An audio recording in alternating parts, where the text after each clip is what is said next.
History of Interpol. Before Interpol. The collaboration of Interpol in stopping organized international crime hasn't always been so widespread or effective. Before the agency was created, countries had difficulty communicating and working together when it came to crimes that crossed countries' borders. In 1914, officials from 24 different countries came together at the first International Police Congress to discuss ways they could collaborate to solve crimes, identify crime techniques, and extradite criminals who cross borders. The International Criminal Police Commission, ICPC. In 1923, the end of the First World War brought about significant crime problems, particularly in Austria. Due to the increased need for a united police force, 20 countries met in Vienna to discuss expanding the International Criminal Police Commission to include more countries, which consequently made the organization more effective as a whole. The organization established its headquarters in Vienna and elected its first president, Johann Schober. It was also during this year that the first notices were issued, originally written in the International Public Safety Journal. ICPC initiatives. After the initial formation of the ICPC, the organization continued to thrive for many years. In 1927, the Fourth General Assembly in Amsterdam decided that each member country should assign a central point of contact within their police force. This decision would later provide the framework for today's National Central Bureau, NCB, the designated role in a country to assist other countries and develop training programs for their country's law enforcement. Between 1927 and 1930, the ICPC created specialized departments within the organization to target specific types of crime, such as counterfeiting money and falsifying documents, like passports. This data collection was recorded manually through 1980, when computers were adopted and the information was transferred to technology. This technology also allowed the ICPC to create its first international radio networks in 1935, which were used to create the international communication that is so vital to Interpol's operations today. The Nazis assume control. In 1938, German troops marched to Austria and conspired to annex the country. It was at this time that the Nazis assumed control over the ICPC. This takeover of control caused the organization's headquarters to be relocated to Berlin. Most countries stopped collaborating through the organization due to the change in ownership and location, effectively making the ICPC no longer an international organization. The beginning of the Second World War put a final end to all of the ICPC's activities. The revival of the ICPC. When World War II ended in 1946, a renewal of the ICPC occurred when an offer from the French government to revive the organization, now headquartered in France, was accepted. Due to the loss or destruction of all pre-war documents, however, the ICPC had to be completely revamped and reorganized upon its revival. A change was also made to the way executive officials were appointed, switching the process to a democratic system where member countries voted to elect them into their roles. It was also in 1946 that the ICPC adopted Interpol as their telegraphic address. The ICPC becomes the International Criminal Police Organization. Evolving from the International Criminal Police Commission to the International Criminal Police Organization involved more than just a name change. It consisted of an organizational and financial shift towards a different future for the organization as well. Making these changes created the foundation for Interpol to grow into the force it has become today.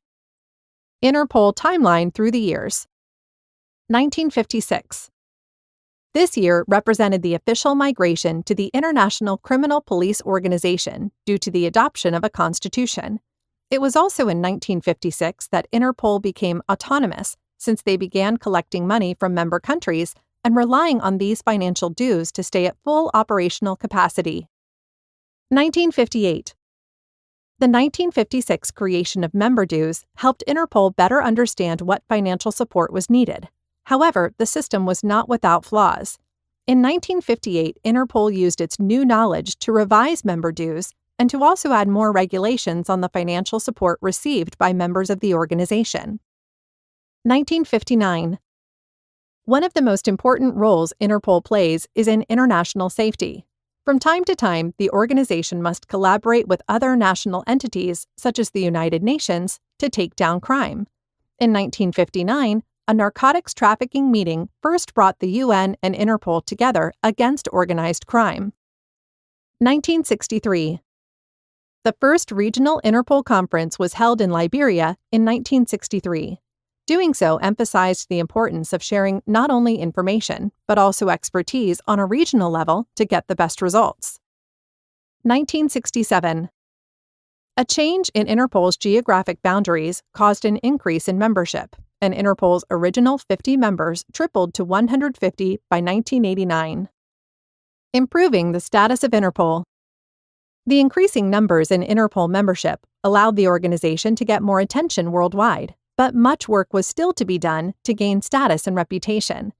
In 1972, a headquarters agreement with France officially designated Interpol as an international organization.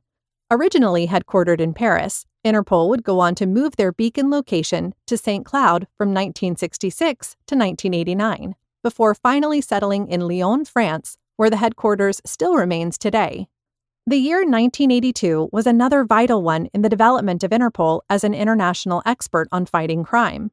It was in May of this year that the General Assembly adopted the rules on international police cooperation and control of Interpol's archives. Both of these events helped to create the legal framework the organization needed to be able to house sensitive information, such as fingerprints and DNA samples. Without this framework, Interpol would not be as effective in identifying, catching, or prosecuting international criminals. The bombing of Interpol. On May 16, 1986, Interpol's General Secretariat building at their headquarters in St. Cloud was bombed by a European extremist group called Action Direct. As a result of this attack, one policeman was injured, and there was extensive damage done to the building. 12 years later, in 1998, 4 leaders of the group were sentenced in connection to this, along with several other terrorist attacks.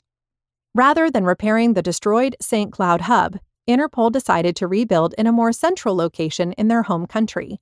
It was in 1989 that new construction was finalized, and Interpol finally moved into their longtime headquarters in Lyon, France. It was also at this time that an official inauguration by François Mitterrand, France's president, took place. Improving technological capabilities. Much of the reason Interpol is so effective today is owed to the technology they possess. This technology allows the organization to build extensive databases, house huge amounts of data, and more. Even though these tools are essential to Interpol's daily operations today, it hasn't always been like that. It wasn't until 1990 that their first communication system, called X400, was launched that allowed NCBs to communicate with each other and the General Secretariat, the central group of members within Interpol that oversees daily activities and initiatives. The years 1992 and 1993 were pivotal in the development of the use of technology in Interpol's workflow. Prior to 1992, extensive manual searches for cataloged information was necessary anytime law enforcement needed to access information. Interpol knew having a more automated search system would simplify jobs and keep streets safer, since information was available more readily. Consequently, the first automated search facility was introduced. Interpol uses their information database to link criminals and crimes to one another. The ability to recognize patterns in crimes and criminals is one of the biggest things that makes Interpol so successful. That's why, in 1993, an analytical criminal intelligence database was established for the first time. Between 2000 and today, several more pieces of technology have been introduced within Interpol, constantly making the job of fighting international crime more efficient and effective. 2000. An automated fingerprinting system made it quicker and easier to take fingerprints and perform fingerprint checks against the international database. 2002. The I-24/7 Global Police Communication System was introduced in the field, which modernized the way that NCBs communicate with one another and the General Secretariat. The stolen and lost travel documents and DNA databases were also established in the same year. 2005. Mind-Find technology was adopted that allows member countries to provide their frontline officers vital information in real time. Interpol in the present day. In the 2000s, some of the most important changes in Interpol's framework and workflow enabled the international crime defense giant to keep our streets safe. In 2003, a command and coordination center was established that provided critical support to any member country facing emergency situations. This specialized center is staffed 24/7, 365 days a year by personnel speaking many different languages. Although this center continues to provide top-notch support, more support staff is needed to facilitate global cooperation within Interpol. The Special Representative Office in New York at the United Nations was opened in 2004, followed by one in Brussels at the European Union in 2009, and a final one in 2016 in Addis Ababa, Ethiopia, at the African Union. These essential centers focus on fostering and maintaining specialized partnerships that further help eradicate international crime.